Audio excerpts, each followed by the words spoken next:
Dejando ya los rudimentos de la doctrina de Cristo, vamos adelante a la perfección, no echando otra vez el fundamento del arrepentimiento de las obras muertas, de la fe en Dios, de la doctrina de bautismos, de la imposición de manos, de la resurrección de los muertos y del juicio eterno.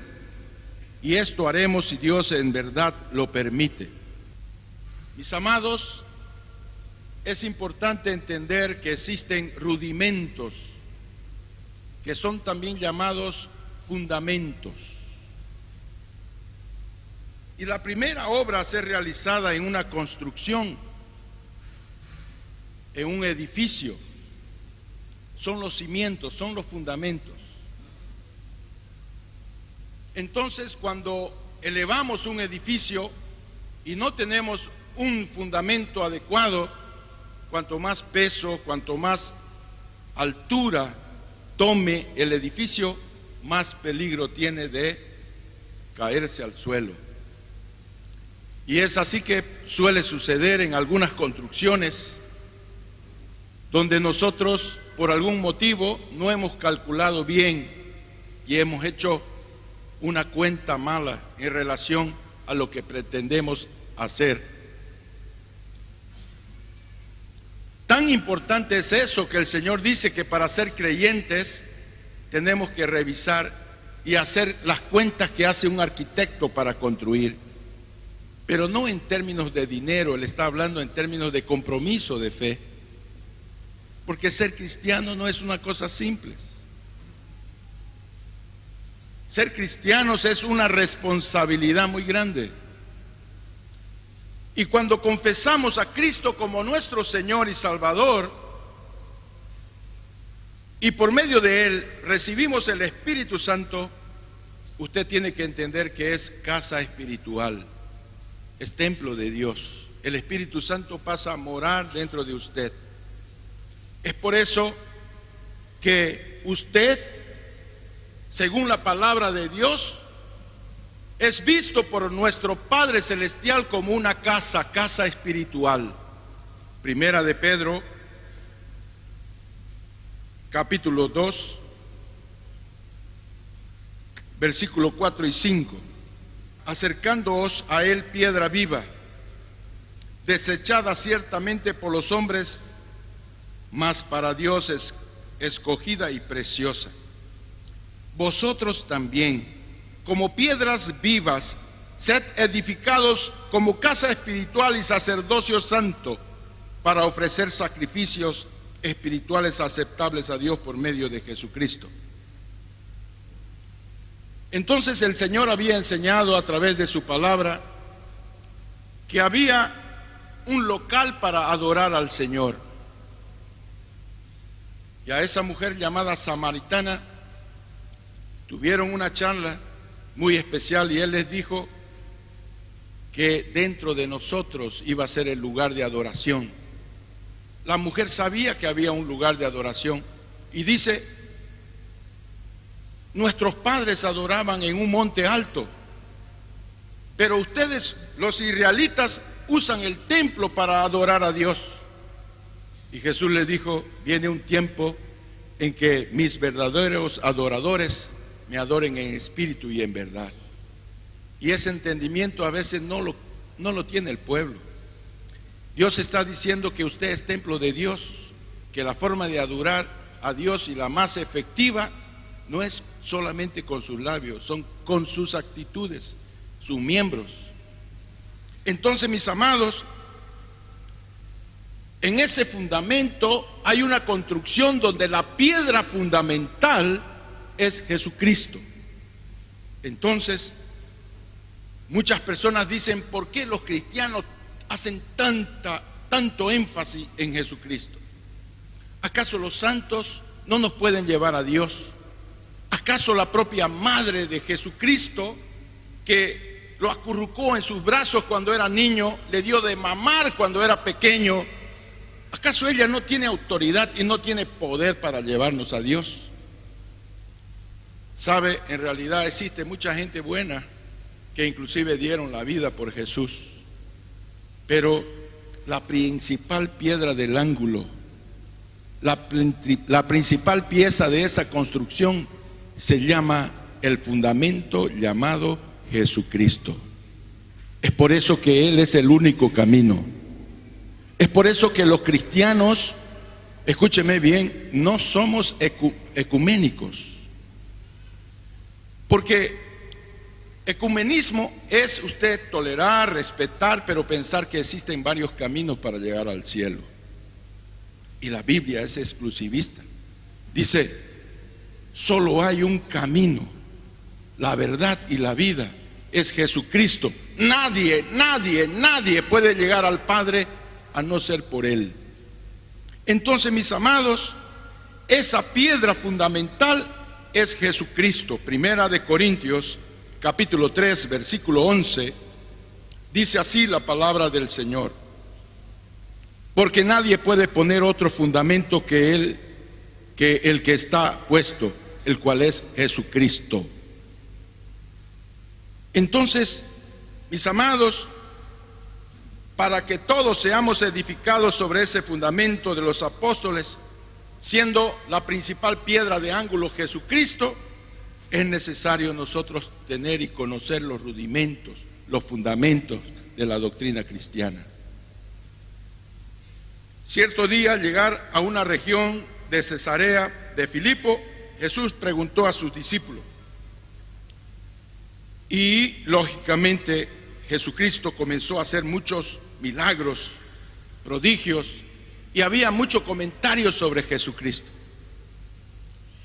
Entonces, fue un momento especial de la confesión del primer líder de la iglesia primitiva, llamado Pedro.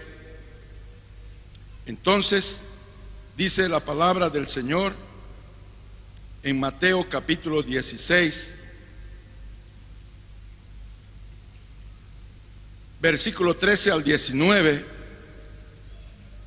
dice así: viniendo Jesús a la región de Cesarea de Filipo, preguntó a sus discípulos diciendo: ¿quién dicen los hombres que es el Hijo del Hombre? Ellos le dijeron: unos Juan el Bautista, otros Elías, otros Jeremías o algunos de los profetas. Y les dijo: ¿y vosotros? ¿Quién decís que soy yo? Respondiendo Simón Pedro le dijo: tú eres el Cristo, el Hijo del Dios viviente. Tú eres el Cristo, el Hijo de Dios viviente. Ese es el fundamento de nuestra fe. Esa es la base, la piedra fundamental de la iglesia. La gente entienda entonces que es Pedro, pero es justamente la revelación de Pedro. Pedro significa roca, piedra. Y sabe, hermanos amados, existe una piedra fundamental, una roca, que no es solamente Pedro. Esa roca fundamental es Jesucristo y nosotros piedras vivas de esa construcción. Entonces respondió Jesús: bienaventurado eres Simón, hijo de Jonás, porque no te lo reveló carne ni sangre, sino mi Padre que está en los cielos. Y yo también te digo que tú eres piedra, Petrus, y sobre esta roca es Jesucristo, el Dios hecho. Tú eres el Cristo, el Hijo del Dios viviente. Es esta nuestra roca. Jesucristo es el Dios viviente. Entonces, edificaré mi iglesia y las puertas del Hades no prevalecerán contra ella. Entonces, mis amados, decir que Jesucristo es nuestro fundamento es declarar que nuestra vida está establecida en Él, en sus principios, en su palabra, en los consejos que Dios ha determinado. Mateo capítulo 7, versículo 24, nos dice la palabra de Dios: cualquiera pues que me oye estas palabras y las hace, le compararé a un hombre prudente que edificó su casa sobre la roca. Descendió lluvia y vinieron ríos y soplaron vientos y golpearon sobre aquella casa y no cayó, porque estaba fundada sobre la roca. ¿Y quién es la roca? Cristo, el Hijo del Dios viviente. Entonces dice: pero cualquiera que me oye estas palabras y no las hace, le compararé a un hombre insensato que edificó su casa sobre la arena. Y descendió lluvia, y vinieron ríos, y soplaron vientos, y dieron con ímpetu contra aquella casa, y cayó, y fue grande su ruina. ¿Sabe, mis amados? Es importante que usted entienda que la Biblia es una palabra inspirada. Fue escrita por hombres, pero es dirigida por el Espíritu Santo.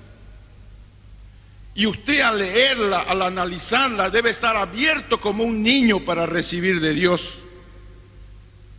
Y cuando se trata de las enseñanzas básicas para el crecimiento cristiano, se trata de los fundamentos. El fundamento del arrepentimiento de las obras muertas, de la fe en Dios, de la doctrina de bautismo, de la imposición de manos, de la resurrección de los muertos y del juicio eterno. Esas doctrinas todo creyente las debe conocer. ¿Por qué? El riesgo es que usted crezca, y construya un edificio en su vida, una casa espiritual no fundamentada sobre un cimiento correcto. Y pueden venir vientos de doctrinas, pueden venir situaciones de la vida, y entonces no vamos para adelante. Estamos lanzando un discipulado básico los días lunes.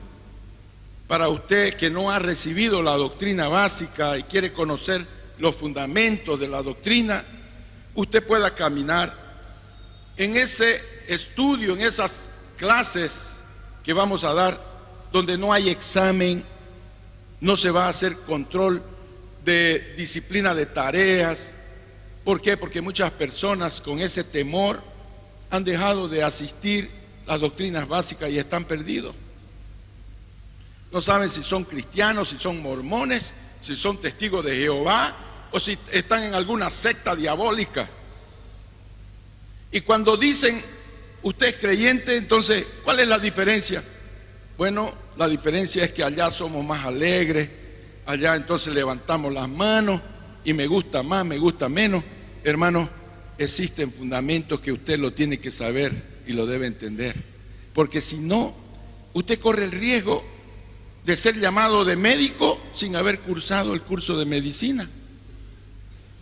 ¿Cómo se va a llamar usted cristiano si usted no ha leído la Biblia y si no conoce los fundamentos?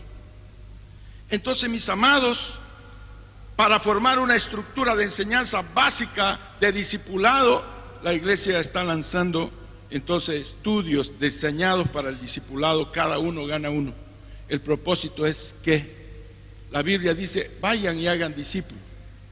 Usted en algún tiempo de su vida está siendo discipulado, pero el propósito no es que usted se engorde de conocimientos y usted llegue al cielo cantante y flotante, resplandeciente. El propósito es que usted sea usado, ¿sabe dónde? En su Jerusalén. ¿Y cuál es su Jerusalén? Su casa, su familia. Las personas que están a su alrededor están necesitadas de Jesucristo, están confundidos, han llovido sobre su mente conceptos de Dios muy diferentes. Algunos tienen un Dios malo, un Dios que está esperando su error para darle en la mano: ¡pap!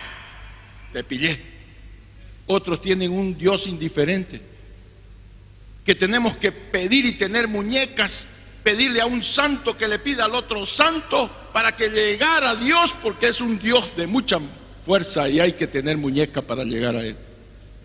Cuando conocemos las doctrinas básicas, entendemos que tenemos un Dios amoroso, porque Dios es amor. Un Dios que quiere a sus hijos, quiere acompañarlos. Entonces, ¿sabe? Ese discipulado básico entonces va a servir para guiar a la iglesia, a los oyentes, a recibir de Dios su palabra y poder compartirla a otro. Poder sentarse con sus propios hijos para explicarles la doctrina. Podrán ser enseñadas en las casas o en lugares cómodos por el discipulador, su hermano mayor. El discípulo es el hermano menor que un día no quiere decir que está limitado a ser siempre pequeño. Un día Saulo de Tarso fue un hermano menor y fue discipulado y se tornó, para mi punto de vista, el mayor y el más grande ejemplo de los apóstoles del Señor. Un hombre a toda mecha, a todo fuego. Un hombre que leer sobre su vida es llenarnos de inspiración. Esos fundamentos lo van a fortalecer en su fe, edificarán su vida y le prepararán para servir mejor al cuerpo de Cristo, la iglesia. El objetivo final es que esos fundamentos transformen su vida y usted siga creciendo hasta alcanzar la madurez espiritual. Entonces, la madurez espiritual es la doctrina de la perfección. Y no es que usted tiene que entender el cristiano perfecto como el cristiano que no tiene error. Si el Señor le dijo y dice en su palabra, sed perfectos como mi Padre Celestial es perfecto, el propio Jesucristo nos pide ser perfectos. Es porque se puede. Pero la perfección, el apóstol dice, no es que yo sea perfecto y que haya alcanzado la perfección, es seguir la meta al propósito eterno. Entonces, el ser perfecto en la Biblia, llegar a la estatura de Cristo, es perdonar como Jesús perdonó, es inclusive amar a los enemigos. Eso es la perfección. Y para eso, hermanos amados, necesitamos crecer, madurar en la fe. Hay muchos que dicen, yo perdono, lo perdono, pero no quiero verlo. Entonces, ¿cómo queda? Lo perdona. Jesús sabe cuando nos perdona, ¿sabe qué hace? Se derrite de amor por nosotros, nos abraza, nos dice, mi hijo, yo no te quiero abandonar, prendete de mí como una garrapata. Bueno, ese es el Evangelio según San Rolando, pero más o menos intentando explicar la sensación. Jesús no nos castiga para siempre. Entonces, ¿sabe? Dios dice en su palabra en Hebreos capítulo 5, versículos 12 al 14, dice así: debiendo ser ya maestros después de tanto tiempo, tenéis necesidad de que se os vuelva a enseñar cuáles son los primeros rudimentos de las palabras de Dios.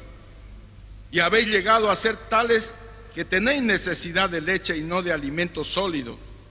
Todo aquel que participa de la leche es inexperto en la palabra de justicia, porque es niño. Pero el alimento sólido es para los que han alcanzado madurez, para los que por el uso tienen los sentidos ejercitados en el discernimiento del bien y el mal. Por tanto, ya los rudimentos, dejando ya los rudimentos de la doctrina de Cristo, vamos adelante a la perfección, no echando otra vez el fundamento de los fundamentos básicos. Los describe aquí. Entonces, mis amados, es importante que entendamos que Jesús nos salva con un propósito. Y cuando hablamos de salvación, muchos dicen la salvación se pierde, no se pierde, pero es porque no saben el concepto qué significa salvación. Salvar a una persona es librarlo de un accidente. Salvar a alguna persona es librarlo de la muerte, entonces del peligro. Y salvar a una persona en Cristo es restaurar la comunión con el Señor. Cuando usted restaura la comunión con el Señor, usted es salvado. Pero ¿sabe qué, mis amados? Esa comunión no tiene que ser momentánea, porque el pecado es una barrera de separación entre nosotros y Dios. Y si usted peca y sigue pecando y no se arrepiente, y si usted entonces está tomando por inmunda la sangre del Cordero, tenemos que cuidar nuestra salvación, porque realmente el que será salvo es el que persevera en la doctrina. No es que Dios la quite la salvación, pero un regalo se puede despreciar, se puede lanzar fuera. Entonces, ¿sabe? Tenemos un propósito en la vida cristiana y es crecer en madurez. hasta llegar a la estatura de Jesucristo. Entonces, estamos creando el discipulado abierto porque queremos que todos, sin excepción. Alguien me dijo: pastor, pero ya yo soy viejito, ya no aprendo bien, no quiero exponerme a los exámenes y todo más. Ojo, entonces yo no estoy queriendo tomar examen, lo que estoy queriendo es dar oportunidad que las personas aprendan. Alguien me dijo: pastor, hemos perdido algo que lo teníamos antes y lo tenemos que rescatar. Va de lleno en lo que pensamos, porque realmente hemos percibido eso. Como gobierno de la iglesia, entonces estamos lanzando un material para que las personas que quieren perfeccionar su conocimiento hagan la escuela bíblica, rindan examen, vayan adelante, porque el estudio capacita a las personas. Tenemos que estimular a nuestra gente a no ser mediocres, a superar barreras, a crecer, a ser los mejores en aquello que hacemos.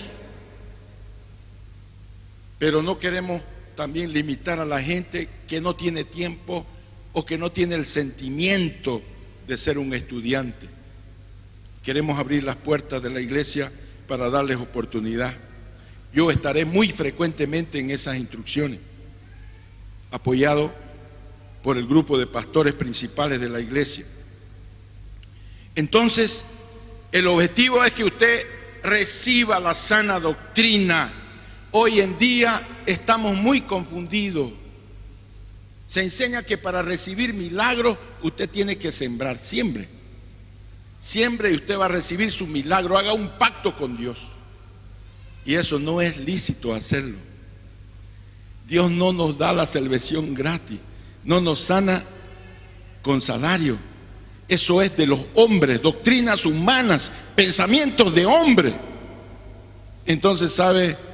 Otros entonces se han vuelto ambiciosos al dinero y están preocupados en sobresalir aprovechando la fe. Entonces, el negocio es negocio cristiano. Hermanos amados, nosotros queremos que usted aprenda la sana doctrina con un propósito. No es que se vuelva rico, no es que se vuelva millonario, no es que sea usted el tipo de la película, es que aprendiendo las cosas que usted recibió también las pueda enseñar a personas fieles para que también enseñen a otros. Entonces, son 4 generaciones que usted debe tener como objetivo. Usted enseñar a su discípulo, que enseñe a otro, que pueda enseñar a otro. Eso es lo que dice 2 Timoteo capítulo 2, versículo 2. Lo que has oído de mí ante muchos testigos, esto encarga a hombres fieles que sean idóneos para enseñar también a otros. Lo que has oído de mí, enseña a otros que sean fieles para transmitir a otros. Usted percibe que hay 4 personas en esa secuencia. Esto se realizará entonces los días 20, los días lunes